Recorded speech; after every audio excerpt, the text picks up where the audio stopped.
अदारे खोलने, मौसमी गर्मा की तातीलात, 10वीं और 12वीं जमातों के इम्तहानात पर गौर के लिए बैन सूबाई वज़ीर तालीम का इजलास आज तलब।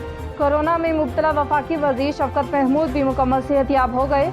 आज से दोबारा काम शुरू करने का ऐलान। मुल्क में 24 घंटों के दौरान कोरोना से मजीद 80 अफराद इंतकाल कर गए। NCOC के मुताबिक गुज़िश्ता रोज 47,183 टेस्ट किए गए। 1,843 नए मरीज सामने आए। मुस्बत केसेस की शरह 3.9% रही। गिलगित बल्तिस्तान जाने वालों के लिए कोरोना वैक्सीनेशन और PCR टेस्ट की लाजमी शराइत करार। शमाली इलाका जात की सियाहत के लिए जाने वालों को हवाई सफर से पहले कोरोना टेस्ट करवाना होगा।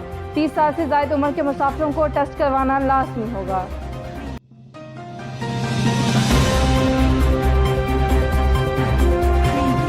राजनपुर कच्चे के डाकुओं ने 7 रोज बाद 2 मुगवी पुलिस एहलकारों को छोड़ दिया। ज़ाये के मुताबिक मुगवी पुलिस एहलकारों के बदले डाकुओं के रिश्तेदारों को रिहा कर दिया गया। मुगवी एहलकारों को ऑपरेशन के जरिए बाजियाब करवाया गया।